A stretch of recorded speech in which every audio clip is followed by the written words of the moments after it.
ನಮಸ್ಕಾರ,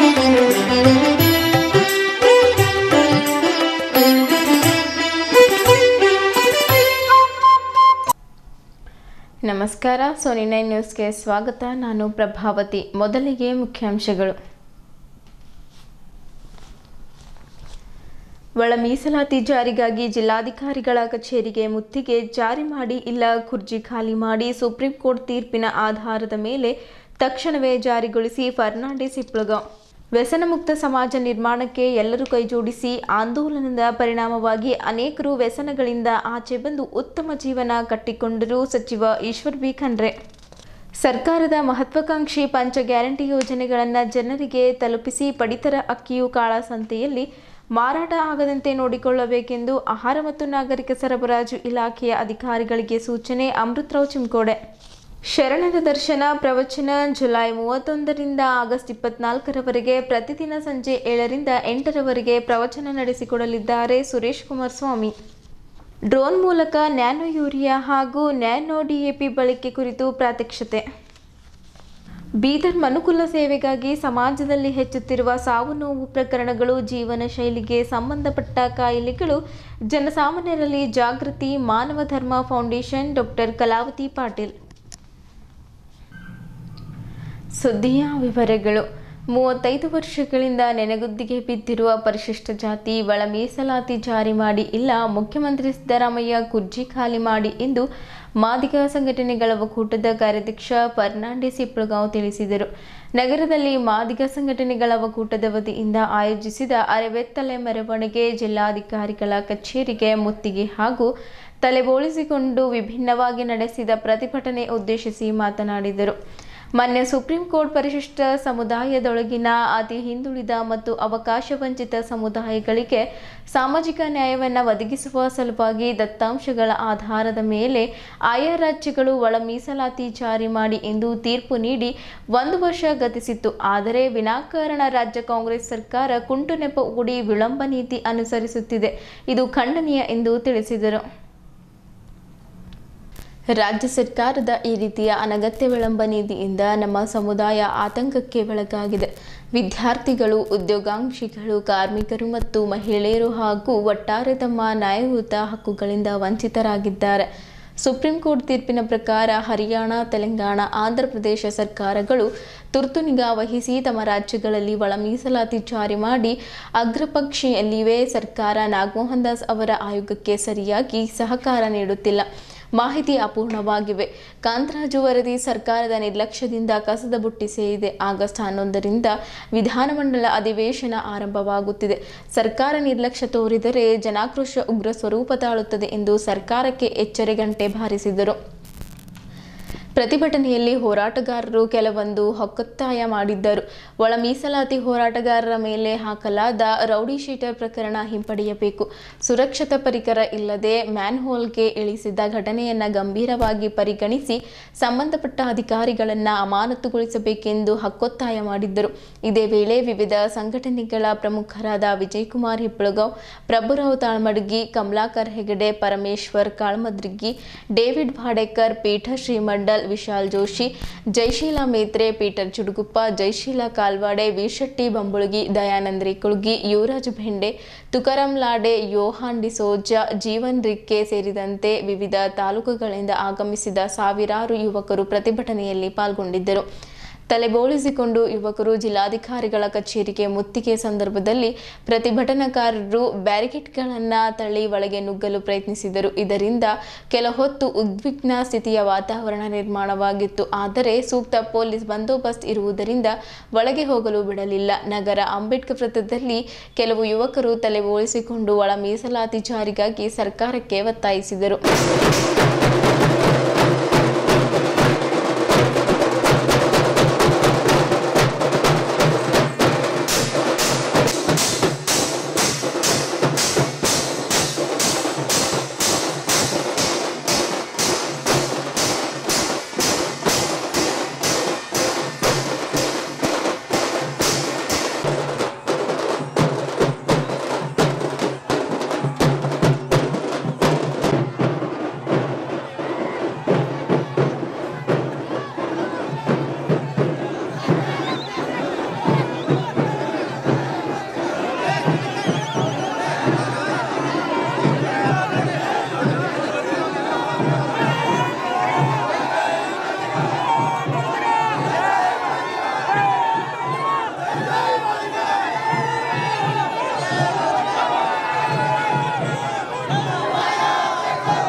ಅವ್ರು ಕರ್ರ ರಾಜುಗಾರ ಕರ್ರಿ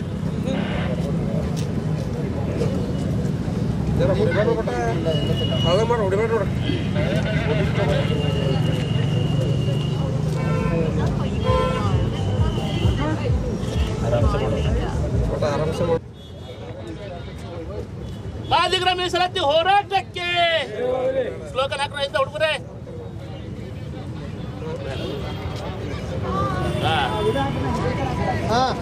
ಮಾದಿಗರ ಮೀಸಲಾತಿ ಹೋರಾಟಕ್ಕೆ ಏನೇ ಬರಲಿ ಜೈ ಮಾದಿಗ.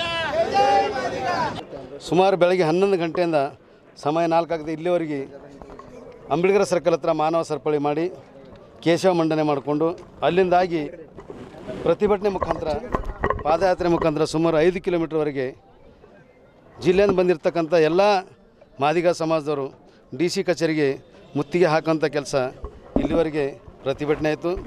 ಆದ್ದರಿಂದ ಈ ಮಾಧ್ಯಮದ ಮುಖಾಂತರ ಈ ಸರ್ಕಾರಕ್ಕೆ ಎಚ್ಚರಿಕೆ ಕೊಡ್ತಾಯಿದ್ದೀವಿ. ಈ ಲಜ್ಜೆಗೆಟ್ಟ ಸರ್ಕಾರ, ಮಾನ ಮರದಿಲ್ಲ ಸರ್ಕಾರ, ಸಿದ್ದರಾಮಯ್ಯವ್ರ ಸರ್ಕಾರ ನಾಚಿಕೆ ಮಾನ ಮರದಿ ಏನಾರ ಇದ್ದರೆ ಎಲೆಕ್ಷನ್ಕಿಂತ ಮುಂಚೆ ತನ್ನ ಪ್ರಣಾಳಿಕೆಯಲ್ಲಿ ಮ್ಯಾನಿಫೆಸ್ಟೋದಲ್ಲಿ ಹಾಕ್ಕೊಂಡಿದ್ರು, ನಮ್ಮ ಸರ್ಕಾರ ಬಂದ ಮೊದಲನೇ ಸಂಪುಟದಲ್ಲಿ ಒಳ ಮೀಸಲಾತಿ ಜಾರಿ ಮಾಡ್ತೀವಿ ಅಂತೇಳಿ. ಆದರೆ ಸುಪ್ರೀಂ ಕೋರ್ಟ್ನ ತೀರ್ಪು ಬಂದು 1 ವರ್ಷ ಆದರೂ ಕೂಡ ಈ ಸರ್ಕಾರ ಕುಂಟು ನೆಪ ಹೇಳ್ಕೊಂಡು ಮೀನಾಮೇಷ ಮಾಡಿಕೊಂಡು ಯಾವುದೋ ಒಂದು ಕಾರಣ ಹೇಳಿ ನೆಪ ಹುಡ್ಕೊಂಡು ಮುಂದೆ ಹಾಕ್ತದೆ.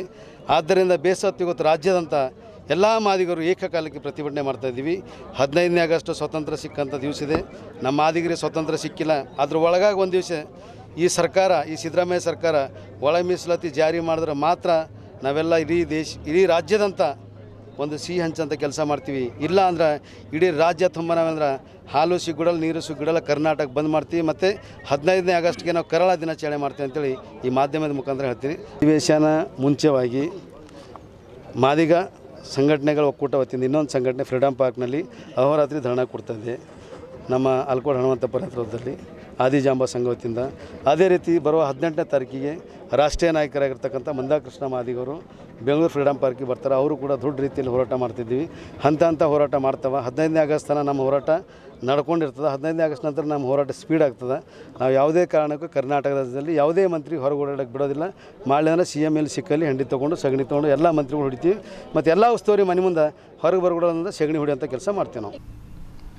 ವ್ಯಸನ ಮುಕ್ತ ಸಮಾಜ ನಿರ್ಮಾಣಕ್ಕೆ ಎಲ್ಲರೂ ಕೈ ಜೋಡಿಸಿ ಎಂದು ಅರಣ್ಯ ಪರಿಸರ ಮತ್ತು ಜೀವಶಾಸ್ತ್ರ ಹಾಗೂ ಜಿಲ್ಲಾ ಉಸ್ತುವಾರಿ ಸಚಿವ ಈಶ್ವರ್ ಬಿ ಖಂಡ್ರೆ ಅವರು ತಿಳಿಸಿದ್ದರು. ಅವರು ನಗರದ ಪೂಜ್ಯ ಚನ್ನಬಸವ ಪಟ್ಟದೇವರು ರಂಗಮಂದಿರದಲ್ಲಿ ಜಿಲ್ಲಾಡಳಿತ, ಜಿಲ್ಲಾ ಪಂಚಾಯತ್, ಕರ್ನಾಟಕ ರಾಜ್ಯ ಮದ್ಯಪಾನ ಸ್ವಯಂ ಮಂಡಳಿ, ವಾರ್ತಾ ಮತ್ತು ಸಾರ್ವಜನಿಕ ಸಂಪರ್ಕ ಇಲಾಖೆಯ ಜಿಲ್ಲಾ ಆರೋಗ್ಯ ಮತ್ತು ಕುಟುಂಬ ಕಲ್ಯಾಣ ಇಲಾಖೆ ಹಾಗೂ ಶ್ರೀ ವಿಜಯ ಮಹಾಂತ ಎಜುಕೇಷನ್ ಮತ್ತು ಚಾರಿಟೇಬಲ್ ಟ್ರಸ್ಟ್ ಬೀದರ್ ಇವರ ಸಂಯುಕ್ತಾಶ್ರಯದಲ್ಲಿ ಆಯೋಜಿಸಿದ ವ್ಯಸನ ಮುಕ್ತ ದಿನಾಚರಣೆ ಕಾರ್ಯಕ್ರಮವನ್ನು ಉದ್ಘಾಟಿಸಿ ಮಾತನಾಡಿದರು. ಮಹಂತ ಶಿವಯೋಗಿಗಳ ಜನ್ಮ ದಿನಾಚರಣೆಯನ್ನು ರಾಜ್ಯ ಸರ್ಕಾರ ವ್ಯಸನ ಮುಕ್ತ ದಿನಾಚರಣೆ ಎಂದು ಆಚರಿಸಲಾಗುತ್ತಿದೆ. ಮಹಂತ ಶಿವಯೋಗಿಗಳು ಬಾಗಲಕೋಟೆ ಜಿಲ್ಲೆಯ ಜಮಖಂಡಿ ತಾಲೂಕಿನ ಹಿಪ್ಪರಗಿ ಗ್ರಾಮದಲ್ಲಿ ಆಗಸ್ಟ್ 1, 1930ರಲ್ಲಿ ಜನಿಸಿದರು. 1970ರಲ್ಲಿ ವ್ಯಸನ ಮುಕ್ತ ಸಮಾಜ ನಿರ್ಮಾಣಕ್ಕೆ ದೃಢ ಸಂಕಲ್ಪ ತೊಟ್ಟು 1974ರಲ್ಲಿ ಮಹಾಂತ ಜೋಳಿಗೆ ದುಶ್ಚಟಗಳ ಭಿಕ್ಷೆ ಎಂಬ ವಾಕ್ಯದೊಂದಿಗೆ ಆಂದೋಲನ ಆರಂಭಿಸಿದರು. ಅವರ ಆಂದೋಲನ ಪರಿಣಾಮವಾಗಿ ಅನೇಕರು ವ್ಯಸನಗಳಿಂದ ಆಚೆ ಬಂದು ಉತ್ತಮ ಜೀವನ ಕಟ್ಟಿಕೊಂಡಿದ್ದಾರೆ ಎಂದು ತಿಳಿಸಿದ್ದರು. ಇಂದಿನ ಮಕ್ಕಳು ಚಿಕ್ಕ ವಯಸ್ಸಿನಲ್ಲಿಯೇ ದುಶ್ಚಟಗಳಿಗೆ ಒಳಪಡುತ್ತಿದ್ದಾರೆ. ಆದ್ದರಿಂದ ಇಂತಹ ದುಶ್ಚಟಗಳಿಗೆ ಬಲಿಯಾಗದಂತೆ ಅವರಲ್ಲಿ ಅರಿವು ಮೂಡಿಸುವುದು ಬಹಳ ಮುಖ್ಯವಾಗಿದೆ. ಯುವಕರು ಧೂಮಪಾನ, ಮದ್ಯಪಾನಗಳನ್ನು ಬಿಟ್ಟು ಆರೋಗ್ಯವಂತ ಜೀವನ ಕಟ್ಟಿಕೊಳ್ಳಬೇಕು ಮತ್ತು ಮೊಬೈಲ್ನಿಂದ, ಸಾಮಾಜಿಕ ಮಾಧ್ಯಮಗಳಿಂದ ದೂರವಿದ್ದು ಶಿಕ್ಷಣ, ಕ್ರೀಡೆ, ಯೋಗಾಸನ ಅಂತಹ ಉತ್ತಮ ಹವ್ಯಾಸಗಳನ್ನು ಬೆಳೆಸಿಕೊಂಡು ದೇಶ ಹಾಗೂ ಸಮಾಜದ ಒಳಿತಿಗಾಗಿ ನಮ್ಮದೇ ಆದ ಕೊಡುಗೆ ನೀಡಬೇಕು. ಜಿಲ್ಲೆಯಲ್ಲಿ ಗಿಡ ಮರಗಳನ್ನು ಬೆಳೆಸಿ ಹಸಿರು ಹೊದಿಕೆ ಹಚ್ಚಿ ಪರಿಸರ ಸಂರಕ್ಷಣೆ ಮಾಡಬೇಕು ಮತ್ತು ಪ್ಲಾಸ್ಟಿಕ್ ಬಳಕೆ ಕಡಿಮೆ ಮಾಡಿ ಪ್ಲಾಸ್ಟಿಕ್ ಮುಕ್ತ ಜಿಲ್ಲೆಯಾಗಲು ಎಲ್ಲರೂ ಕೈಜೋಡಿಸಬೇಕು ಎಂದರು. ಮನೋವೈದ್ಯ ತಜ್ಞರಾದ ಡಾಕ್ಟರ್ ರಾಘವೇಂದ್ರ ವಾಗೋಲ್ ಅವರ ವಿಶೇಷೋಪನ್ಯಾಸ ನೀಡಿ ಮಾದಕ ವಸ್ತುಗಳ ಬಳಕೆಯಿಂದ ನಮ್ಮ ಮೆದುಳು ಹಾಗೂ ನರಮಂಡಲದ ಮೇಲೆ ದುಷ್ಪರಿಣಾಮ ಬೀರುತ್ತದೆ ಎಂದರು. ಮಾದಕ ವಸ್ತುಗಳು ಅಥವಾ ಮಾದಕ ದ್ರವ್ಯಗಳಾದ ತಂಬಾಕು ಉತ್ಪನ್ನಗಳು, ಆಲ್ಕೋಹಾಲ್ಗಳು, ಗಾಂಜಾ, ಹೆರಾಯಿನ್ ಮುಂತಾದವು ಆಗಿವೆ ಎಂದರು. ಕಾಲೇಜು ದಿನಗಳಲ್ಲಿ ಕುತೂಹಲಕ್ಕೆ ಸ್ನೇಹಿತರ ಪ್ರಚೋದನೆಯಿಂದ ಮಾದಕ ವಸ್ತುಗಳ ಬಳಕೆ ಪ್ರಾರಂಭವಾಗುತ್ತದೆ. ನಂತರ ಇದು ನಿಯಮಿತ ಬಳಕೆ ಪ್ರಾರಂಭವಾಗುತ್ತದೆ. ನಂತರ ಇದರ ದುರುಪಯೋಗ ಪ್ರಾರಂಭವಾಗಿ ನಮ್ಮ ದೇಹದ ಮೇಲೆ ದುಷ್ಪರಿಣಾಮ ಬೀರಲು ಪ್ರಾರಂಭಿಸುತ್ತದೆ. ನಂತರ ಇದಕ್ಕೆ ದಾಸರಾಗಿ ಪ್ರಸನ್ನಕ್ಕೆ ಒಳಗಾಗುತ್ತಾರೆ. ಈ ಹಂತದಲ್ಲಿ ಇದರಿಂದ ಹೊರಕ್ಕೆ ಬರುವುದು ಹೆಚ್ಚು ಕಷ್ಟವಾಗುತ್ತದೆ ಮತ್ತು ಬಳಕೆಯಿಂದಾಗಿ ಕ್ಯಾನ್ಸರ್ ಮತ್ತು ಇತರೆ ರೋಗಗಳು ಬರುವ ಸಾಧ್ಯತೆಗಳು ಹೆಚ್ಚಾಗಿರುತ್ತವೆ. ಆದ್ದರಿಂದ ಇಂತಹ ದುಶ್ಚಟಗಳಿಂದ ದೂರವಿರಬೇಕೆಂದರು. ವ್ಯಸನ ಮುಕ್ತ ದಿನಾಚರಣೆ ಅಂಗವಾಗಿ ವಿವಿಧ ಶಾಲಾ ಕಾಲೇಜುಗಳ ಮಕ್ಕಳಿಗೆ ಏರ್ಪಡಿಸಿದ ಪ್ರಬಂಧ ಸ್ಪರ್ಧೆಗಳಲ್ಲಿಯೂ ವಿಜೇತರಾದವರಿಗೆ ಬಹುಮಾನಗಳನ್ನು ವಿತರಿಸಲಾಯಿತು. ಈ ಸಂದರ್ಭದಲ್ಲಿ ಜಿಲ್ಲಾಧಿಕಾರಿ ಶಿಲ್ಪಾ ಶರ್ಮಾ, ವಾರ್ತಾ ಮತ್ತು ಸಾರ್ವಜನಿಕ ಸಂಪರ್ಕ ಇಲಾಖೆಯ ಸಹಾಯಕ ನಿರ್ದೇಶಕರಾದ ಮಂಜುನಾಥ್ ಸೊಳಲಿ, ವಿಜಯ್ ಮಹಾಂತ ಎಜುಕೇಷನ್ ಮತ್ತು ಚಾರಿಟೇಬಲ್ ಟ್ರಸ್ಟ್ ಅಧ್ಯಕ್ಷರಾದ ರಾಜಪ್ಪ ಮಾಶೆಟ್ಟಿ, ವಾಣಿಜ್ಯ ತೆರಿಗೆ ಅಧಿಕಾರಿಗಳಾದ ಮಹೇಶ್ ಮಾಶೆಟ್ಟಿ, ಪ್ರಶಾಂತ್ ಮಾಶೆಟ್ಟಿ, ಪದವಿ ಕಾಲೇಜಿನ ಪ್ರಾಂಶುಪಾಲರಾದ ಸ್ವಪ್ನ ಮಾಶೆಟ್ಟಿ, ನಿವೃತ್ತ ಪ್ರಾಂಶುಪಾಲರು ಹಾಗೂ ಕಸಾಪ ಕೋಶಾಧ್ಯಕ್ಷರಾದ ಶಿವಕುಮಾರ್ ಟೋಕ್ರೆ, ಮೊರಾರ್ಜಿ ಕಾಲೇಜಿನ ಪ್ರಾಂಶುಪಾಲರಾದ ಚನ್ನಬಸವ ಹೆಡೆ, ವಾರ್ತಾ ಮತ್ತು ಸಾರ್ವಜನಿಕ ಸಂಪರ್ಕ ಇಲಾಖೆಯ ವಿಜಯ್ ಕೃಷ್ಣ ಸೋಲ್ಪುರ್ ಸೇರಿದಂತೆ ಇತರರು ಉಪಸ್ಥಿತರಿದ್ದರು. ಅವರಿಗೆ ವೇದಿಕೆ ಮುಖಾಂತರ ನನ್ನ ನಮನಗಳನ್ನು ಸಲ್ಲಿಸುತ್ತಾ, ತಮಗೆಲ್ಲ ಗೊತ್ತಿದೆ, ನೀವೆಲ್ಲ ಬೆಳೀತಾ ಇದ್ದೀರಿ. ಇದು ಸ್ಪರ್ಧಾತ್ಮಕ ಯುಗ. ಹಿಂದೆ ನಾವೆಲ್ಲ ಚಿಕ್ಕವರಿದ್ದಾಗ ಶಾಲೆಯಲ್ಲಿ ನಮಗೆ ಒಂದು ಗಾದೆ ಮಾತು ಹೇಳ್ತಾ ಇದ್ರು. ಏನಪ್ಪ? If health is lost, nothing is lost. ಇಲ್ಲ, if wealth is lost, nothing is lost. Wealth ಅಂದ್ರೆ ಏನು? ವೆಲ್ತ್ ಅಂದರೆ ಹಣ. ಹಣ ಹೋಯ್ತು ಅಂದರೆ, ಕಳೆದೋಯ್ತು ಅಂದರೆ, ಹಣ ಮತ್ತೊಂದು ಏನಾದರೂ ಅಪಹರಿಸಿದ್ರು ಅಂದರೆ ಮತ್ತೆ ಗಳಿಸ್ಬೋದಲ್ಲ? ಗಳಿಸ್ಬೋದು. If wealth is lost, nothing is lost. If health is lost, something is lost. ಆರೋಗ್ಯ ಕೆಟ್ಟೋಯ್ತು ಅಂತ ಹೇಳಿದ್ರೆ, ನೀವೆಲ್ಲ ಆರೋಗ್ಯವಂತರಾಗಿದ್ದರೆ ಮಾತ್ರ ಆರೋಗ್ಯವಂತ ಸಮಾಜ ನಿರ್ಮಾಣ ಮಾಡಲಿಕ್ಕೆ ಸಾಧ್ಯ ಇದೆ. ಅದಕ್ಕೆ if health is lost, something is last. If character is last, everything is last ಅಂತ ಹೇಳ್ತೀವಿ. ಕ್ಯಾರೆಕ್ಟರ್ ಅಂದ್ರೆ ಏನು? ಕ್ಯಾರೆಕ್ಟರ್ ಅಂದ್ರೆ ಚಾರಿತ್ರ್ಯ. ನೀವೆಲ್ಲ ಶೀಲವಂತರಾಗಿರ್ಬೇಕು, ಚಾರಿತ್ರವಂತರಾಗಿರ್ಬೇಕು ಅಂತ ಹೇಳಿ, ಆದರೆ ಈಗ character is become A casualty. ಯಾರೂ ಚಾರಿತ್ರ್ಯದ ಬಗ್ಗೆ ಮಾತನಾಡ್ತಾ ಇಲ್ಲ. ಇವತ್ತಿನ ದಿನಮಾನಗಳಲ್ಲಿ ನಾವು ನೋಡ್ತಾ ಇದ್ದೇವೆ, ನೀವೆಲ್ಲ ಬಹಳ ಪ್ರತಿಭಾವಂತರಿದ್ದೀರಿ, ಬಹಳ ಮೇಧಾವಿಗಳಾಗುವಂತ ಎಲ್ಲ ಲಕ್ಷಣಗಳಿದ್ದಾವೆ. 10ನೇ ತರಗತಿಯಲ್ಲಿ ಪದವಿ ಪೂರ್ವ ಪರೀಕ್ಷೆಗಳಲ್ಲಿ 90% ತಗೋತೀರಿ, 95, 99% ತಗೊಳ್ಳುವಂಥದ್ದು ನಾವೆಲ್ಲ ನೋಡ್ತಾ ಇದ್ದೇವೆ. ಅದರಲ್ಲಿ ಯಾವುದೇ ಸಂಶಯ ಇಲ್ಲ. ಈ ಸ್ಪರ್ಧಾತ್ಮಕ ಯುಗದಲ್ಲಿ ಯಾರು ಸ್ಪರ್ಧೆಯಲ್ಲಿ ಮುಂದೆ ಇರ್ತಾರೆ, ಈ ಪೈಪೋಟಿಯಲ್ಲಿ ಅವರು ಯಶಸ್ಸು ಗಳಿಸ್ತಾರೆ. ಬಲವಿದ್ದವನು ಬಾಳ್ತಾನೆ ಅನ್ನುವಂಥ ಒಂದು ರೀತಿಯಲ್ಲಿ. ಹೀಗಾಗಿ ಅದರ ಜೊತೆಯಲ್ಲಿ ನಿಮ್ಗೆ ಏನು ಬೇಕಾಗಿದೆ? ಇವತ್ತು ಸಮಾಜದಲ್ಲಿ ಬಹಳ ಕಲುಷಿತವಾದಂಥ ವಾತಾವರಣ ಇದೆ. ನಮ್ಮ ಮಕ್ಕಳು, ವಿದ್ಯಾರ್ಥಿನಿಯರು ದಾರಿ ತಪ್ಪಿ ಹೋಗ್ತಾ ಇದ್ದಾರೆ. ಪಾಶ್ಚಿಮಾತ್ಯ ರಾಷ್ಟ್ರದ ಅನುಕರಣೆ ಮಾಡ್ತಾ ಇದ್ದಾರೆ. ಇವತ್ತು ನೋಡಿ, ನೀವು ದಿನ ಬೆಳಗ್ಗೆ ಎದ್ರೆ ಮಾಧ್ಯಮಗಳಲ್ಲಿ ಬೇರೆ ಬೇರೆ ಕಡೆ ಅನೇಕ ರೀತಿಯ ಅಪರಾಧಗಳಾಗ್ತವೆ. ಯಾಕೆ ಆಗ್ತಾ ಇದೆ? ಆಲೋಚನೆ ಮಾಡಬೇಕಲ್ಲ. ವಿದ್ಯಾರ್ಥಿಗಳು ಇವತ್ತು ಚಿಕ್ಕವರಿದ್ದಾಗ ಬೇರೆ, ಬೆಳೀತಾ ಬೆಳೀತಾ ಸ್ವತಂತ್ರ ಆಗ್ತಾರೆ. 10ನೇ ತರಗತಿ ಮುಗೀತು, PUC ಹೋದ್ರು, ಪದವಿಗೆ ಹೋದ್ರು, ಅದರಲ್ಲಿ ವೃತ್ತಿಪರ ಕೋರ್ಸ್ಗಳಿಗೆ ಹೋದ್ರು ಅಂತ ಹೇಳಿದ್ರೆ ಅಲ್ಲಿ ಶುರು ಆಗುತ್ತೆ.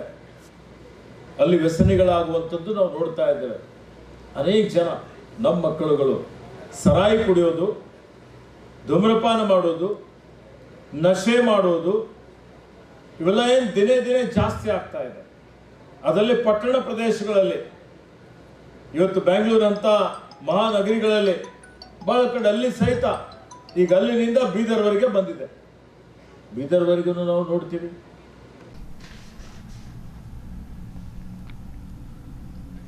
ರಾಜ್ಯ ಸರ್ಕಾರದ ಮಹತ್ವಾಕಾಂಕ್ಷೆ ಪಂಚ ಗ್ಯಾರಂಟಿ ಯೋಜನೆಗಳನ್ನು ಸರಿಯಾದ ರೀತಿಯಲ್ಲಿ ಜನರಿಗೆ ತಲುಪಿಸಿ ಎಂದು ಜಿಲ್ಲಾ ಗ್ಯಾರಂಟಿ ಯೋಜನೆಗಳ ಅನುಷ್ಠಾನ ಸಮಿತಿ ಅಧ್ಯಕ್ಷರಾದ ಅಮೃತರಾವ್ ಚಿಂಕೋಡಿ ಅವರು ತಿಳಿಸಿದರು. ಅವರು ಜಿಲ್ಲಾ ಪಂಚಾಯತ್ ಸಭಾಂಗಣದಲ್ಲಿ ನಡೆದ ಜಿಲ್ಲಾ ಪಂಚ ಗ್ಯಾರಂಟಿ ಪ್ರಗತಿ ಪರಿಶೀಲನಾ ಸಭೆಯ ಅಧ್ಯಕ್ಷತೆ ವಹಿಸಿ ಮಾತನಾಡಿದರು. ಜಿಲ್ಲೆಯ ಒಟ್ಟು ಕುಟುಂಬದ ಮಹಿಳಾ ಮುಖ್ಯಸ್ಥಿಯ ಹೆಸರಿನಲ್ಲಿರುವ ಪಡಿತರ ಚೀಟಿಗಳ ಸಂಖ್ಯೆ 3,81,970. ಇವರಲ್ಲಿ ಗೃಹಲಕ್ಷ್ಮಿ ಯೋಜನೆ ಅಡಿಯಲ್ಲಿ ಜುಲೈ 30ಕ್ಕೆ 3,54,701 ಫಲಾನುಭವಿಗಳು ನೋಂದಣಿಯಾಗಿರುತ್ತಾರೆ ಮತ್ತು ಮಾಹೆಗೆ 2,000 ರೂಪಾಯಿ ಅಂತೆ 1,271.80 ಕೋಟಿ ಹಣವನ್ನು ಡಿಬಿಟಿ ಮೂಲಕ ವರ್ಗಾಯಿಸಲಾಗುತ್ತಿದೆ. ಅನ್ನಭಾಗ್ಯ ಯೋಜನೆಯಡಿಯಲ್ಲಿ 15,03,363 ಫಲಾನುಭವಿಗಳಿದ್ದು 333.28 ಕೋಟಿ ರೂಪಾಯಿ ಅನುದಾನ ಬಳಕೆಯಾಗಿದೆ ಎಂದರು. ಜುಲೈ 2023ರಿಂದ ಜನವರಿ 2025ರವರೆಗೆ 5 ಕೆಜಿ ಅಕ್ಕಿ ಮತ್ತು ಉಳಿದ 5 ಕೆಜಿ ಅಕ್ಕಿಯ ಮೊತ್ತವನ್ನು ಡಿಬಿಟಿ ಮೂಲಕ ಹಣ ವರ್ಗಾಯಿಸಲಾಗಿತ್ತು. ಆದರೆ ಫೆಬ್ರವರಿ 2025ರಿಂದ 10 ಕೆಜಿ ಅಕ್ಕಿ ನೀಡಲಾಗುತ್ತಿದೆ ಎಂದರು. ಪಡಿತರ ಅಕ್ಕಿಯು ಕಾಳಸಂತೆಯಲ್ಲಿ ಮಾರಾಟ ಆಗದಂತೆ ನೋಡಿಕೊಳ್ಳಬೇಕೆಂದು ಆಹಾರ ಮತ್ತು ನಾಗರಿಕ ಸರಬರಾಜು ಇಲಾಖೆಯ ಅಧಿಕಾರಿಗಳಿಗೆ ಸೂಚನೆ ನೀಡಿದ್ದರು. ಯುವ ನಿಧಿ ಯೋಜನೆಯಡಿಯಲ್ಲಿ ಜಿಲ್ಲೆಯಲ್ಲಿ ಒಟ್ಟು 11,181 ನೋಂದಣಿಯಾಗಿದ್ದು ಅದರಲ್ಲಿ 7,853 ಪದವಿ ಅಭ್ಯರ್ಥಿಗಳು ಮತ್ತು 172 ಡಿಪ್ಲೊಮಾ ಅಭ್ಯರ್ಥಿಗಳು ಫಲಾನುಭವಿಗಳಿಗೆ 20.97 ಕೋಟಿ ರೂಪಾಯಿ ಅನುದಾನ ಬಳಕೆಯಾಗಿದೆ. ಯುವ ನಿಧಿ ಯೋಜನೆ ಬಗ್ಗೆ ಅಧಿಕಾರಿಗಳು ಹೆಚ್ಚಿನ ರೀತಿಯಲ್ಲಿ ಪ್ರಚಾರ ಮತ್ತು ತಾಲೂಕು ಮಟ್ಟದಲ್ಲಿ ಕೂಡ ಅರಿವು ಕಾರ್ಯಕ್ರಮ ಹಮ್ಮಿಕೊಳ್ಳಬೇಕೆಂದರು. ಜಿಲ್ಲೆಯಲ್ಲಿ ಗೃಹ ಜ್ಯೋತಿ ಯೋಜನೆಯಡಿಯಲ್ಲಿ ಒಟ್ಟು 3,55,457 ಫಲಾನುಭವಿಗಳಿದ್ದು 357.2 ಕೋಟಿ ಹಣವನ್ನು ಬಳಕೆಯಾಗಿದೆ. ಶಕ್ತಿ ಯೋಜನೆಯಡಿಯಲ್ಲಿ ಜಿಲ್ಲೆಯಲ್ಲಿ 11/6/2023ರಿಂದ 18/7/2025ರವರೆಗೆ ಮಹಿಳಾ ಮತ್ತು ಬಾಲಕಿಯರು ಒಟ್ಟು ಸೇರಿ 8.75 ಕೋಟಿ ಫಲಾನುಭವಿಗಳು ಸೌಲಭ್ಯ ಪಡೆದಿದ್ದಾರೆ. ಹಾಗೂ ವಿಭಾಗದ ವಾಹನದಲ್ಲಿ ಪ್ರತಿದಿನ ಸರಾಸರಿ 1.14 ಲಕ್ಷ ಮಹಿಳೆಯರು ಪ್ರಯಾಣಿಸುತ್ತಿದ್ದಾರೆ. ಇದಕ್ಕೆ 252.35 ಕೋಟಿ ಸಂದಾಯವಾಗಿದೆ ಹಾಗೂ ಕಳೆದ ಸಭೆಯ ಬೇಡಿಕೆಯಂತೆ ಬಸ್ ಸಮಸ್ಯೆ ಇರುವ ಕಡೆಗೆ ಬಸ್ಸಿನ ವ್ಯವಸ್ಥೆ ಮಾಡಲಾಗಿದೆ ಎಂದರು.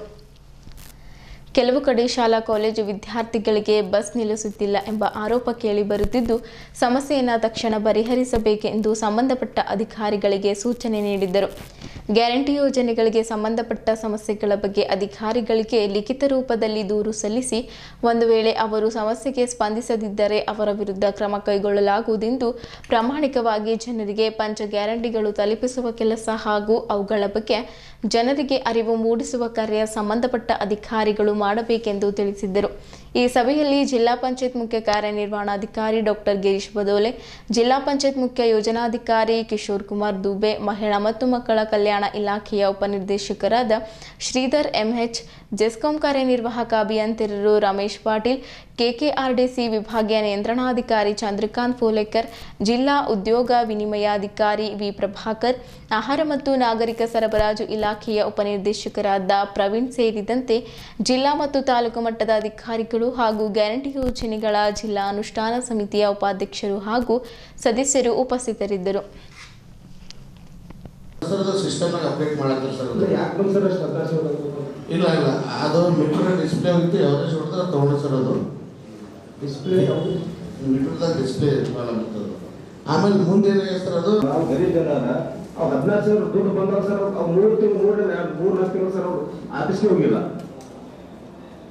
ಲೇಟರ್ ಆಗಿದ್ರು ಅವ್ರಿಗೆ ಕಳಿಸಿದ ಮೀಟರ್ ಪ್ರಾಬ್ಲಮ್ ಅದಂದ್ರೆ ನಿಷ್ಕಾಸಿತರ ಆ ಥರ ಆಗಿರ್ತಕ್ಕಂಥ ಯಾವ ಊರಾಗ ಆಯಿತು, ಯಾವ ಘಟನೆ ಆಯಿತು, ಅಲ್ಲಿ ಯಾವ ಎನ್ಮೆನ್ ಅದ, ಅಲ್ಲಿ ಸಂಬಂಧಪಟ್ಟ ಆಫೀಸರ್ ಎಡಬಲ್ಲಿ ಯಾರದ, ಅದು ನೀವು ಕೂಡ ಅದು ಯಾವ ಏರಿಯಾದಾಗ ಆಯ್ತು ಕೂಡ ಅದು ಆಕ್ಷನ್ ತಗೊಳಕಾಯ್ತದ ಬರೋಬರಿ.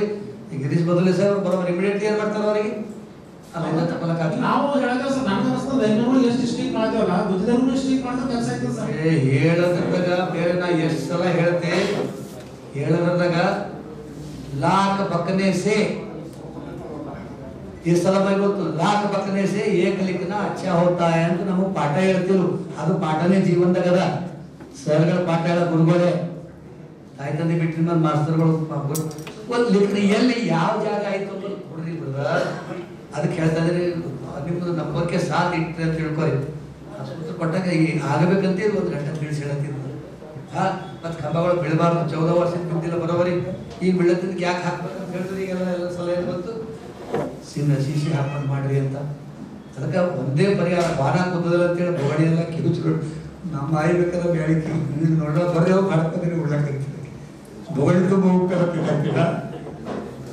ನೋಡಿದ್ದು ಒಂದೇ. ಈಗ ಎಲ್ಲರೂ ಹೇಳಿದ್ರು ಒಂದೇ ಖಾತೆದಾಗ ನಿಮ್ಮದು ಅದ್ರಾಗೆ ಸೇರ್ಕೊಂಡು ನಮ್ದು ಅದ್ರಾಗೆ ಸೇರ್ಕೊಂಡಿದ್ದು ನಂಬರ್ಗೆ ಸಾಕಿದ್ರಿ.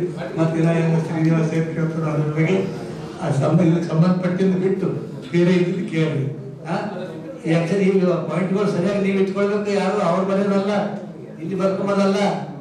ನಿಮ್ಮ ಇಲಾಖೆದವರು ರಮೇಶ್ ಪಾಟೀಲ್ ಸರ್ ಈ ಪಾಯಿಂಟ್ಸ್ಗಳು ನಿಮಗೆ ನೆನಪು ಹೋಗಿರ್ತಾವೆ. ಹೊರಬಗಿನ ಮೇಲೆ ಬರ್ಕೊಳ್ತೀರಿ ಯಾರು ಅರನ ಬರ್ಕೊಳ್ಬೇಕು ಸರ್. ನಿಮ್ಗೆ ಇದ್ದೀನು ಅದ್ರಾಗ ಯಾವ ರೀತಿ ಚೆನ್ನೈ ಹಿಡೀರಿ ವಾಪಸ್ ಇದ್ದು ತಿಂಗಳು ಕೊಟ್ಟಕ್ರಿ ಬರ್ಕೈದು ಅದು ಹಿಡ್ಕೋಬೇಕಲ್ಲ. ಭೇಟಿ ಮಾಡೋದಾಗಲ್ಲ. ಒಂದು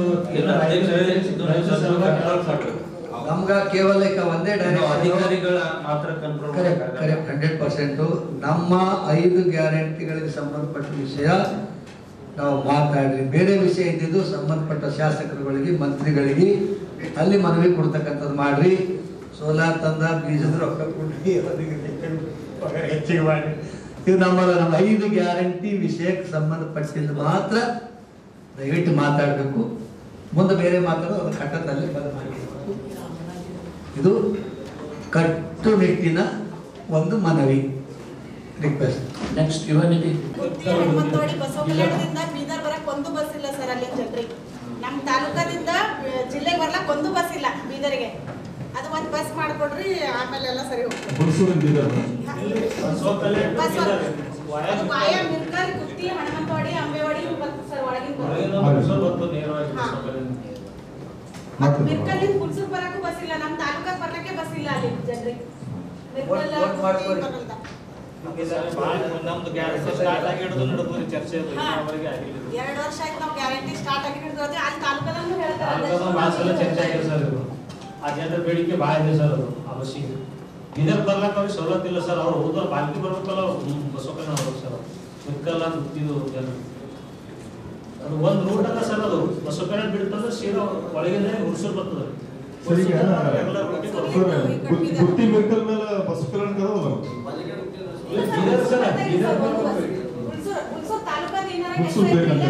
ಹುಲ್ಸೂರಿನ ಬೀದರ್ ಕಡೆ ಬಸವ ಕಲ್ಯಾಣ ಬಿಡ್ತಂದ್ರ ಗುತ್ತಿ ಮಿರ್ಕಲ್ ವಾಯ ಮಾಡ್ಕೊಂಡು ಹುಡ್ಸೂರು ಬರ್ಬೇಕು ಹುಡ್ಸೂರಿನ ಬೀದರ್ ಗೌರ ಗುತ್ತಿ ಮಿರ್ಕಲ್ ಯಾಕೆ ಅಲ್ಲಿಂದಲೇ ಟಿಪ್ಸ್ಗಳೇನು ಸರ್ ಪಾಯಿಂಟ್ ಟು ಪಾಯಿಂಟ್ಗೆ ಸಾಕಷ್ಟು ಅದಾವ ಬರ್ಲಕ್ ಬಸ್ ಇಲ್ಲ ಸರ್ ಅದು ಮತ್ತೆ ಆ ಕಡೆ ಇದ್ರಲಿಂದ ಮಹಾರಾಷ್ಟ್ರ ಕಡೆದಿಂದ ಬರ್ತದೆ ಹುಣಸೂರು ತಾಲೂಕದಾಗ ಏನ್ ಕೆಲಸ ಆಗಬೇಕಂತ ತಹಸೀಲ್ ಆಫೀಸ್ ಕೆಲಸ ಆಗಬೇಕು ಮತ್ತೆ ಅವ್ರು ಮಹಾರಾಷ್ಟ್ರಕ್ಕೆ ಹೋಗಿ ಸಾಜನೆ ಅವ್ರದ್ದು ಹೋಗಿ ಹುಣಸೂರು ಬರ್ಬೇಕು ಮಿರ್ಕಲ್ಲಿಂದ ಬೀದರ್ ಆಗ್ಬೇಕಾ ಹಾ ಸರ್ ಮಿರ್ಕಲ್ ಗುತ್ತಿ ಹುಣಸೂರು ಬೀದರ್ ಅಂದ್ರೆ ಒಳಗಡೆ ಬಸವ ಕಲ್ಯಾಣ ಸರ್ ಬಸವ ಕಲ್ಯಾಣ ಗೌರ್ ಗುತ್ತಿ ಮಿರ್ಕಲ್ ಹನುಮಂತವಾಡಿ ಅಂಬೇವಾಡಿ ಜಾಮಗಂಡಿ ಕ್ರಾಸ್ ಎಮ್ಡಿ ಮೇಡಮ್ ಮಾತಾಡಲ್ಲ ರಿಕ್ವೈರ್ಮೆಂಟ್ ನೋಡ್ಕೊಂಡು ಮಾಡಿಸಿ ನಾವು ಒಂದ್ಸಲ ಹೇಳಿದ್ರು ಸರ ಈಗ ಬೀದರ್ ಬಸವ ಕಲ್ಯಾಣ ಮಾತಾಡ್ತೀನಿ ಈಗ ನಾನು ಮಾತಾಡ್ತೀನಿ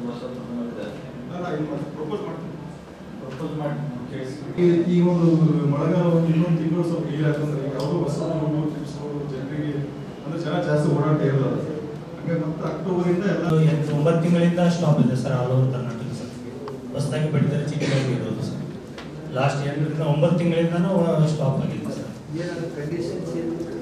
ಹೊಸ ಪಡಿತರ ಚೀಟಿಗೆ ಸರ್ ಬೇರೆ ಆಗಿರ್ತಾರೆ 4 ಮಾನದಂಡಗಳಿದ್ದಾವೆ ಸರ್ ITPS GST PS ಆಗಿರಬಾರ್ದು ಸರ್ ಆಮೇಲೆ ಗ್ರಾಮೀಣ ಭಾಗದಲ್ಲಿ 7.5 7 ಎಕರೆಗಿಂತ ಹೆಚ್ಚಿಗೆ ಜಮೀನನ್ನು ಹೊಂದಿರಬಾರ್ದು ನಗರ ಪ್ರದೇಶದಲ್ಲಿ 1000 ಸ್ಕ್ವೇರ್ ಫೀಟ್ಗಿಂತ 7 ಎಕರೆ ಗ್ರಾಮೀಣ ಭಾಗದಲ್ಲಿ ನಗರ ಪ್ರದೇಶದಲ್ಲಿ 1000 ಸ್ಕ್ವೇರ್ ಫೀಟ್ಗಿಂತ ದೊಡ್ಡ ಕಟ್ಟಿರೋ ಮನೆ ಇರಬಾರ್ದು ಸರ್ ಅವ್ರ ಹತ್ರ 4 ವೀಲರ್ ಇರಬಾರ್ದು ಸರ್ 4 ವೀಲರ್ ಅಂದರೆ ಎಲ್ಲೋ ಬೋಟ್ 4 ವೀಲರ್ ನಡೆಯುತ್ತೆ ವೈಟ್ ಬೋಟ್ 4 ವೀಲರ್ ಇದ್ದರೆ ಅವರು ಎಲಿಜಿಬಲ್ ಇರೋದು ಸರ್ ಮತ್ತೆ ಯಾವುದೇ ರೀತಿಯ ಸರ್ಕಾರಿ ನೌಕರರು ಮತ್ತು ಅರೆ ಸರ್ಕಾರಿ ನೌಕರರು ಆಗಿ ಕಾರ್ಯನಿರ್ವಹಿಸ್ತಾ ಇರ್ಬೋದು ಇವನ್ನ ಬಿಟ್ಟು ಉಳಿದವರು ಎಲ್ಲರೂ BPO ಕಾರ್ಡ್ಗಳಿಗೆ ಅಪ್ಲೈ ಮಾಡಬಹುದು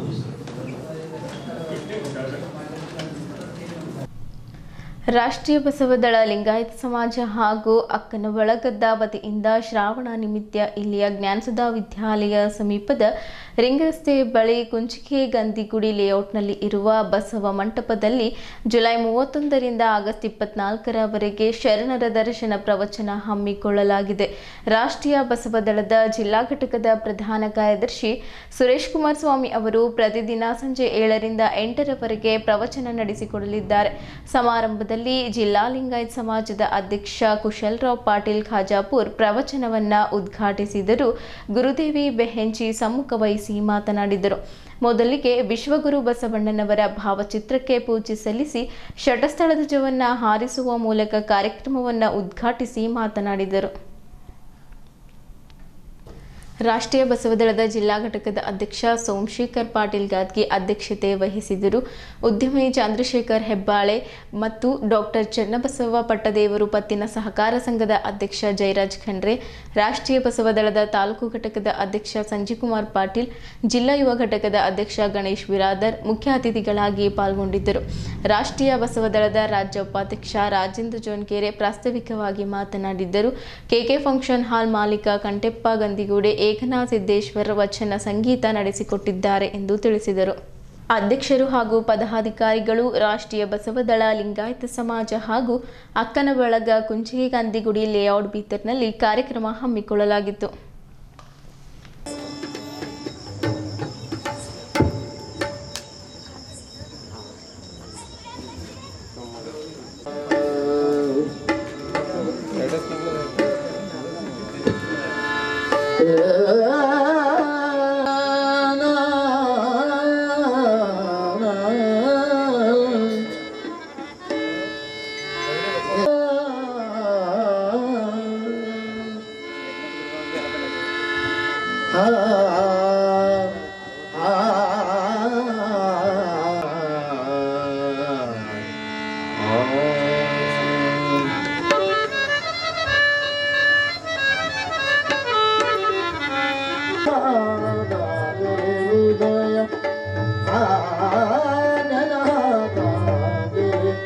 ಉದಯ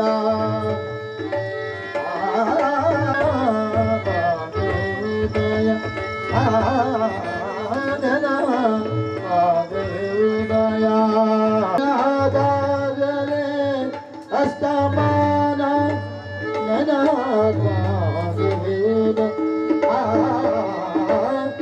ಶರಣರು ಯಾರ ದರ್ಶನ ಮಾಡಿದ್ರು ಅಂತ ಸ್ವಲ್ಪ ಚಿಂತನೆ ಮಾಡ್ಬೇಕಾಗಿದೆ. ಅರಿತರೆ ಶರಣ ಯಾಕೆ ಹೇಳಿದ್ರು ಅವರು? ಯಾರನ್ನ ಯಾರು ಅರಿಬೇಕಾಗಿದೆ? ತನ್ನ ತಾನರಿದ ಮೇಲೆ ಇನ್ನೇನೇನೇನು ನಮ್ಮ ಪರಿಚಯ ನಮ್ಗೆ ಚೆನ್ನಾಗಿ ಬೇಕಾಗಿದೆ. ನಿಜವಾಗ್ಲೂ ಯಾರು ನಾನು ಅಂತ ನಾವೇ ಪ್ರಶ್ನೆ ಕೇಳ್ಕೊಂಡಾಗ ಅದಕ್ಕೆ ಬಹಳ ಚೆನ್ನಾಗಿ ಹೇಳ್ತಾರೆ ಅಕ್ಕ ಮಹಾದೇವಿ. ನಾವು ವಚನ ಸಾಹಿತ್ಯವನ್ನ ಚೆನ್ನಾಗಿ ಅಧ್ಯಯನ ಮಾಡಿದ್ದೀರಿ, ಆದ್ರೆ ಮಾಡ್ಬೇಕೇನಾಗಿದೆ ಅನ್ನೋದನ್ನು ಕೂಡ ಶರಣರು ನಮ್ಗೆ ಹೇಳೋಗಿದ್ದಾರೆ. ಉತ್ತಮ ಬಡಿದಡೆ ಹಾವು ಸಾಯಬಲ್ಲದೆ ಅಯ್ಯ, ಅಘೋರ ತಪವ ಮಾಡಿದಡೇನು ಅಂತರಂಗ ಆತ್ಮಶುದ್ಧಿ ಇಲ್ಲದವರ ನೆಂತು ಮೆಚ್ಚುವನ ಕೂಡಲ ಸಂಗಮ ದೇವ. ಸ್ವಲ್ಪ ಚಿಂತನೆ ಮಾಡೋಣ ಈ ವಿಷಯದ ಬಗ್ಗೆ, ಯಾಕಂದ್ರೆ ಬಹಳ ಸುಂದರವಾದ ಸಮಯ. ಈ ಒಂದು ಅವಕಾಶ, ಸುವರ್ಣ ಅವಕಾಶ ನಮ್ಗೆ ದೊರೆತು ಬಂದಿದೆ. ಈ ಸಮಯದಲ್ಲಿ ಎಲ್ಲ ಕಡೆ ಈ ಭೂರಮೆ ಹಸಿರು ಸೀರೆಯನ್ನು ಹೊತ್ಕೊಂಡು ತಂಪಾದ ವಾತಾವರಣ, ಕೃಷಿಕರಿಗೆ ಸ್ವಲ್ಪ ಬಿಡುವು, ಇದೆಲ್ಲವನ್ನ ನೋಡಿ ನಮ್ಮ ಹಿರಿಯರು ಶ್ರಾವಣ ಮಾಸದಲ್ಲಿ ಇಡೀ ವರ್ಷ ಆಗ್ಲಿಕ್ಕಷ್ಟೇ ಹೋಯ್ತು, ಈ ಒಂದು ತಿಂಗಳಾದ್ರೂ ನೀನು ಕೂತ್ಕೊಂಡು ಶ್ರವಣ ಮಾಡು. ಕೇಳೋದು ಯಾವ್ದಕ್ಕೋಸ್ಕರ? ಆಗೋದಕ್ಕೋಸ್ಕರ. सुनना किस लिए है? बनने के लिए. सिर्फ सुनकर छोड़ के नहीं जाना है. कुछ तो बने हम. ಈ 890 ವರ್ಷಗಳು ಅಂತ ಹೇಳ್ತೀವಿ. 12ನೇ ಶತಮಾನ ಅಂದ್ರೆ ಆಗಿಂದು 890 ವರ್ಷಗಳು. ನಾ ಮೊನ್ನೆ ಕೇಳ್ತಾ ಇದ್ದೆ, ಬಸವ ಶಕೆ ಅಂತ ಹೇಳ್ತಾ ಇದ್ರೆ 892ನೇ ಶಕೆ ಬಸವ ಶಕೆ ಅಂತ ಹೇಳ್ತೀವಿ. ಆ ಸಮಯದಲ್ಲಿ ಹೇಳಿದ ಶರಣರ ಮಾತುಗಳು, ವಚನಗಳು ಎಷ್ಟು ಸ್ಪಷ್ಟವಾಗಿದ್ದಾವೆ. ಯಾವುದೇ ಒಂದು ಸಂಸ್ಕೃತದಲ್ಲಿಲ್ಲ, ಬೇರೆ ಭಾಷೆಯಲ್ಲಿಲ್ಲ, ಸರಳ ಭಾಷೆಯಲ್ಲೇ ಇದೆ. ಯಾರು ಯಾರನ್ನ ಅರಿಬೇಕಾಗಿದೆ? ನನ್ನನ್ನು ನಾನು ಅರಿದೇನೆ. ಆ ಪರಮಶಕ್ತಿಯನ್ನು ಅರಿಲಿಕ್ಕೂ ಅವ್ರು ನಮಗೆ ಬಹಳ ಸುಂದರವಾಗಿ ತಿಳುವಳಿಕೆ ಕೊಟ್ಟು ಹೋಗಿದ್ದಾರೆ. ಬಸವಣ್ಣವ್ರು ಹೇಳ್ತಾರೆ ಒಂದ್ ಕಡೆ, ತಂದೆ ತಾಯಿ ಬಂಧು ಬಳಗ ಎಲ್ಲವೂ ನೀನೆ, ಯಾರು ನನಗೆ? ಹೇ ಕೂಡಲ ಸಂಗಮ ದೇವ, ನನಗೆ ನೀನಲ್ಲದೆ ಮತ್ತಾರೂ ಇಲ್ಲವಯ್ಯ. ಹೇಗಿದ್ದ ಹಾಗಿದ್ರೆ ಆತ? ಅದನ್ನು ಚೆನ್ನಾಗಿ ಅಕ್ಕ ಮಹಾದೇವಿ ಹೇಳ್ಬಿಡ್ತಾಳೆ. ಅದಕ್ಕೆ ಅಕ್ಕ ಮಹಾದೇವಿ ನೋಡಿ ಎಷ್ಟು ಸುಂದರ ಹೇಳ್ತಾಳೆ. ಮರವಿದ್ದು ಫಲವೇನು? ನಮ್ಗೆ ಗೊತ್ತಿದೆ, ಎಲ್ಲರಿಗೂ ವಚನಗಳು ಬರ್ತವೆ. ಮರವಿದ್ದು ಫಲವೇನು? ನೆರಳಿಲ್ಲದ ಆಮೇಲೆ. ಹಸುವಿದ್ದು ಫಲವೇನು? ಹಯನವಿಲ್ಲದ ಮೇಲೆ. ರೂಪವಿದ್ದು ಫಲವೇನು? ಗುಣವಿಲ್ಲದ ಮೇಲೆ. ಓ ಚನ್ನ ಮಲ್ಲಿಕಾರ್ಜುನ, ನಾನಿತ್ತು ಫಲವೇನು? ನಿಮ್ಮ ಜ್ಞಾನವಿಲ್ಲದ ಮೇಲೆ. ಮತ್ತೆ ಅರಿಬೇಕಾಗಿದೆ ನಾವು ಸ್ವಲ್ಪ. ಜೀವನ ಅಂದರೆ ಏನು, ಜೀವನ ಅಂದರೆ ಏನು ಅನ್ನೋದು ಕೂಡ ನಾವು ಮೊದಲು ತಿಳ್ಕೋಬೇಕಾಗ್ತದೆ. ಜೀವನ ಅಂದರೆ ಏನು ಅಂದ್ರೆ, ಮೊದಲನೇದು ತನ್ನ ಜೀವನಕ್ಕಾಗಿ, ಎರಡನೆಯದು ಸಮಾಜಕ್ಕಾಗಿ, ಮೂರನೆಯದು ರಾಷ್ಟ್ರಕ್ಕಾಗಿ ನಾವು ಬದುಕಬೇಕು. ಪ್ರಥಮದಲ್ಲಿ ತನ್ನ ಅಭಿವೃದ್ಧಿಗಾಗಿ, ತನ್ನ ಏಳಿಗೆಗಾಗಿ ನಾವು ಬದುಕಬೇಕು. ಎರಡನೆಯದು ನಾನು ಹುಟ್ಟಿದ ಸಮಾಜದ ಏಳಿಗೆಗಾಗಿ, ಮೂರನೆಯದು ನನ್ನ ರಾಷ್ಟ್ರದ ಏಳಿಗೆಗಾಗಿ. ಈ ಮೂರು ಪರಿಕಲ್ಪನೆಗಳನ್ನು ನಾವು ಇಟ್ಕೊಂಡು ನಮ್ಮ ಬದುಕನ್ನು ಸಾಗಿಸ್ಬೇಕು. ಜೀವನ ಅಂದ್ರೆ ಏನು? ನಾವೆಲ್ಲ ಏನು ತಿಳ್ಕೊತೇವೆ ಅಂದ್ರೆ, ಉಸಿರಾಡ್ಲತ್ತಿದ್ದೇವೆ ಅಂದ್ರೆ ನಾವು ಜೀವಂತ ಆಗಿದ್ದೇವ್ರಿ ಅಂತ ನಾವು ತಿಳ್ಕೊತೇವ್ರಿ. ಅದು ಸ್ವಾಭಾವಿಕ. ಉಸಿರಾಡೋದಂದೇ ಜೀವನ ಇದೆ, ಅದು ಪರಮ ಸತ್ಯನೂ ಕೂಡ. ಆದರೆ ಜೀವನಕ್ಕೆ ಒಂದು ಮೌಲ್ಯನೂ ಬೇಕಲ್ಲ, ಒಂದು ಆದರ್ಶನೂ ಬೇಕಲ್ಲ. ಒಂದು ಪ್ರಸಂಗ, ಸ್ವಾಮಿ ವಿವೇಕಾನಂದರ ಗುರುಗಳಾದಂಥ ರಾಮಕೃಷ್ಣ ಪರಮಹಂಸರು ಒಬ್ಬ ಶಿಷ್ಯನಿಗೆ ಕೇಳ್ತಾ ಇದ್ದಾರೆ, ಜೀವನ ಅಂದ್ರೇನು? ಜೀವನ ಕ್ಯಾ ಹೇ ಅಂತ ಕೇಳಿದ್ರು. ಅವ ಹೇಳಿದ್ರು ಪಟ್ ಅಂತ, ಜೀವನ್ ಏನ್ರಿ? ಜೀವನ್ ಕ್ಯಾ ಹೇ ಅಂದ್ರೆ ನಾ ಹೇಳ್ತೀನಿ ಅಂದ್ರೆ, ನಾವು खाना पीना मौज मस्ती करना, एक दिन चल जाना, यही जीवन का मौल्य है अंदर. नक्करो रामकृष्ण परमहंस ये काम गधा भी करते हैं. ಈ ಕೆಲಸ ಒಂದು ಕತ್ತೆನೂ ಮಾಡ್ತದೆ ಅಂತ ಅವರು. ಅದಲ್ಲ ಜೀವನ ಅನ್ನೋದು. ಈ ಮನುಷ್ಯನ ಬದುಕು, ನಾನು ಮೊದಲು ಹೇಳಿದಲ್ಲ, ನನಗಾಗಿ ಬದುಕಬೇಕು, ಸಮಾಜಕ್ಕಾಗಿ ಬದುಕಬೇಕು, ರಾಷ್ಟ್ರಕ್ಕಾಗಿ ಬದುಕಬೇಕು. ಈ ಜೀವನ ನಮ್ಮ ಏಳಿಗೆಗಾಗಿ ಸಾಯವರೆಗೆ ನಾವು ಹೋರಾಟ ಮಾಡ್ತೇವೆ. ಅದಕ್ಕೆ ಹಣ್ಣು ಹೆಣ್ಣು ಮಣ್ಣು, ನನಗಾಗಿ, ನನ್ನ ಮಕ್ಕಳಿಗಾಗಿ, ನನ್ನ ಕುಟುಂಬಕ್ಕಾಗಿ ಇದಿರಬೇಕು. ಇದರ ಜೊತೆಗೆ ನನ್ನ ಸಮಾಜ ರಾಷ್ಟ್ರಕ್ಕಾಗಿನೂ ಕೂಡ ನಮ್ಮದು ಸ್ವಲ್ಪ ಸೇವೆ ಇರಬೇಕು. ಅದಕ್ಕೆ ನಾವು ಹುಟ್ಟಿದ್ದಕ್ಕೆ ಸಾರ್ಥಕ ಆಗ್ತದ ಅಂತಕ್ಕಂಥ ಮಾತು ಇಲ್ಲಿ ಅನುಭವಿಗಳು ಹೇಳ್ತಾರೆ. ನಿಮಗೆ ಅವರೊಬ್ಬರೇ ಮಾತಾಡ್ತಾರೆ, ನಾಳೆ ಯಾರು ಮಾತಾಡೋದಿಲ್ಲ. ಏನನ್ನ ಹೇಳಬೇಕಾಗಿದೆ ಅಂದ್ರೆ ಅವರು ಶರಣರ ದರ್ಶನವನ್ನ ನಿಮಗೆ ಮಾಡಿಸ್ತಾ ಇದ್ದಾರೆ. ಯಾವುದರ ಬಗ್ಗೆ ಶರಣರು ಏನನ್ನ ಕೊಟ್ಟರು ನಮಗೆ ಅಂತ ಕೇಳಿದ್ರೆ, ವಚನಗಳನ್ನು ಕೊಟ್ಟರು, ವಚನ ಧರ್ಮವನ್ನು ಕೊಟ್ಟರು, ಲಿಂಗಾಯತ ಧರ್ಮವನ್ನು ಕೊಟ್ಟು ನಮಗೆ ನಮ್ಮ ಬಾಳಿನ ಉದ್ದಕ್ಕೂ ಬದುಕಲಿಕ್ಕೆ ಬಾಳಲಿಕ್ಕೆ ಯಾವ ರೀತಿ ಬಾಳ್ಬೇಕು ಅನ್ನೋದನ್ನ ಕಲಿತರು. ಅದಕ್ಕೆ ಲಿಂಗಾಯತ ಧರ್ಮ ಜಗತ್ತಿನಲ್ಲಿಯೇ ಶ್ರೇಷ್ಠ ಧರ್ಮ ಅಂತ ನಾವು ಯಾವತ್ತೂ ಹೇಳಲೇಬೇಕು. ನಾವು ಲಿಂಗಾಯತರಾಗಿ ಮಾತ್ರ ಹೇಳ್ತಾ ಇದೀವಿ ಅಂತ ನೀವು ತಿಳ್ಕೊಳ್ಬೇಡ್ರಿ. ಜನಿಕೇರಿ ಲಿಂಗಾಯತರು, ಇಲ್ಲಿ ಕೂತವರೆಲ್ಲ ಬಹುಸಂಖ್ಯಾತರು ಲಿಂಗಾಯತರು, ಅದಕ್ಕೋಸ್ಕರ ಶ್ರೇಷ್ಠ ಧರ್ಮ ಅಂತ ನೀವು ಅನ್ಬಹುದು ಇಲ್ಲ. ಸರ್ವಜ್ಞೇನ್ ಹೇಳ್ತಾರೆ.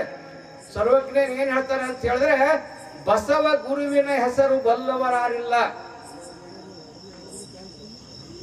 ಬಸವ ಗುರುವಿನ ಹೆಸರು ಬಲ್ಲವರಾರಿಲ್ಲ. ಹುಸಿ ಮಾತನಾಡಿ ಕೆಡವಿರಿ, ಲಿಂಗಾಯತಕ್ಕೆ ಬಸವಣ್ಣನ ಕರ್ತೃ ಸರ್ವಜ್ಞ ಅಂತ. ಡ್ರೋನ್ ಮೂಲಕ ನ್ಯಾನೋ ಯೂರಿಯಾ ಹಾಗೂ ನ್ಯಾನೋ ಡಿಎಪಿ ಬಳಸುವುದರಿಂದ ಮಣ್ಣಿನ ಫಲವತ್ತತೆಗೆ ಹಾಗೂ ಪರಿಸರದ ಮೇಲೆ ಯಾವುದೇ ದುಷ್ಪರಿಣಾಮ ಬೀರದೆ ಬೆಳೆ ಗುಣಮಟ್ಟದಲ್ಲಿ ವೃದ್ಧಿಯಾಗುತ್ತದೆ ಎಂದು ಬೀದರ್ ಜಂಟಿ ಕೃಷಿ ನಿರ್ದೇಶಕಿ ದೇವಿಕಾ ತಿಳಿಸಿದರು. ಅವರು ಇತ್ತೀಚೆಗೆ ಜಿಲ್ಲೆಯ ಬೀದರ್ ತಾಲೂಕಿನ ರೈತ ಸಂಪರ್ಕ ಕೇಂದ್ರ ಮನ್ನಳ್ಳಿ ಹೋಬಳಿ ವ್ಯಾಪ್ತಿಯಲ್ಲಿ ಬರುವ ರೇಗುಳ್ಗಿ ಗ್ರಾಮದಲ್ಲಿ ಪ್ರಗತಿಪರ ರೈತರಾದ ರೆಹಮತ್ ಉಲ್ ಹುಸೇನಿ ಅವರ ಕ್ಷೇತ್ರದಲ್ಲಿ ನ್ಯಾನೋ ಯೂರಿಯಾ ಹಾಗೂ ನ್ಯಾನೋ ಡಿಎಪಿ ಬಳಕೆ ಕುರಿತು ಪ್ರಾತ್ಯಕ್ಷತೆಯಲ್ಲಿ ಮಾತನಾಡಿದ್ದರು. ಅತಿಯಾದ ಹರಳು ರೂಪದ ಯೂರಿಯಾ ಬಳಕೆಯಿಂದ ಮಣ್ಣಿನ ಆಮ್ಲತೆ, ನೀರಿನ ಮಾಲಿನ್ಯ ಹೆಚ್ಚುತ್ತದೆ. ಬೆಳೆಗಳ ಕೀಟ ರೋಗಗಳಿಗೆ ತುತ್ತಾಗುವ ತರಕಾರಿ, ಹಣ್ಣು, ಧಾನ್ಯಗಳು ವಿಷಕಾರಿಯಾದ ನೈಟ್ರೇಟ್ ಹಾಗೂ ನೈಟ್ರೇಟ್ ಪದಾರ್ಥಗಳ ಅಂಶ ಹೆಚ್ಚಾಗುತ್ತದೆ. ಶಿಶುಗಳಿಗೆ ಬ್ಲೂ ಬೇಬಿ ಸಿಂಡ್ರೋಮ್ ಸಮಸ್ಯೆ ಕಾಣಬಹುದು. ಮಾನವನಿಗೆ ಕ್ಯಾನ್ಸರ್ ಹೆಚ್ಚಾಗುತ್ತದೆ. ಅಂತರ್ಜಲವು ಮಾಲಿನ್ಯವಾಗಬಹುದು. ನ್ಯಾನೋ ಯೂರಿಯಾ ದ್ರವ ರೂಪದಲ್ಲಿ ಇರುವುದರಿಂದ ಗೊಬ್ಬರಕ್ಕಿಂತ 8 ಪಟ್ಟು ಹೆಚ್ಚು ಪರಿಣಾಮಕಾರಿಯಾಗಿದೆ. ಎಲೆಗಳಿಗೆ ಸಿಂಪರಣೆ ಮಾಡುವುದರಿಂದ ಬೆಳೆಗಳಿಗೆ ತ್ವರಿತ ಪೋಷಕಾಂಶಗಳು ಸಿಗುತ್ತದೆ ಎಂದು ತಿಳಿಸಿ ಕಿವಿಮಾತು ಹೇಳಿದ್ದರು.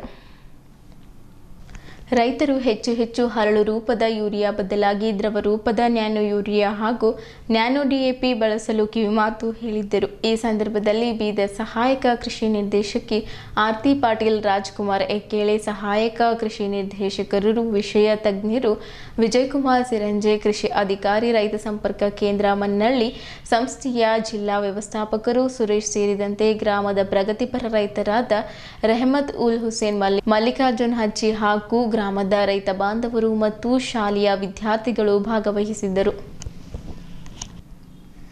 ಸಮಾಜದಲ್ಲಿ ಹೆಚ್ಚುತ್ತಿರುವ ಸಾವು ನೋವು ಪ್ರಕರಣಗಳು, ಜೀವನ ಶೈಲಿಗೆ ಸಂಬಂಧಪಟ್ಟ ಕಾಯಿಲೆಗಳು, ಪ್ರಕೃತಿ ವಿಕೋಪ ಪ್ರಕರಣಗಳು ಇವೆಲ್ಲವುದರ ಬಗ್ಗೆ ಜನಸಾಮಾನ್ಯರಲ್ಲಿ ಜಾಗೃತಿ ಮೂಡಿಸುವ ಉದ್ದೇಶದಿಂದ ಮತ್ತು ಜನರಿಗೆ ಆರೋಗ್ಯ ಅರಿವು ಮತ್ತು ಧ್ಯಾನ ಶಿಬಿರ ನಡೆಸುವ ಉದ್ದೇಶದಿಂದ ಅವರ ಜೊತೆಗೆ ಪ್ರಕೃತಿ ಸಂರಕ್ಷಣೆ ಮತ್ತು ಪಶು ಸೇವೆ ಕಾರ್ಯಗಳಲ್ಲಿ ತೊಡಗಿಸಿಕೊಳ್ಳಲು ಮಾನವ ಧರ್ಮ ಫೌಂಡೇಶನ್ ಹುಟ್ಟುಹಾಕಲಾಗಿದೆ ಎಂದು ಸಂಘದ ಅಧ್ಯಕ್ಷರಾದ ಡಾಕ್ಟರ್ ಕಲಾವತಿ ಪಾಟೀಲ್ ಉದ್ಘಾಟನೆ ವೇಳೆ ತಿಳಿಸಿದರು. ಈ ಕಾರ್ಯಕ್ರಮದಲ್ಲಿ ಡಾಕ್ಟರ್ ಕಿರಣ್ ಪಟೇಲ್ ಉಪಾಧ್ಯಕ್ಷರು, ಶ್ರೀಮತಿ ವರ್ಷಾ ಪಾಟೀಲ್ ಖಜಾಂಚಿ, ಮಿತ್ ಪಟೇಲ್ ಕಾರ್ಯದರ್ಶಿ, ಪ್ರಶಾಂತ್ ಕುಮಾರ್ ಏಳ್ಗೆ, ಶ್ರೀಮತಿ ಕೃಪಾರಾಣಿ ಏಳ್ಗೆ ನಿರ್ದೇಶಕರು ಸೇರಿದಂತೆ ಇತರರು ಉಪಸ್ಥಿತರಿದ್ದರು.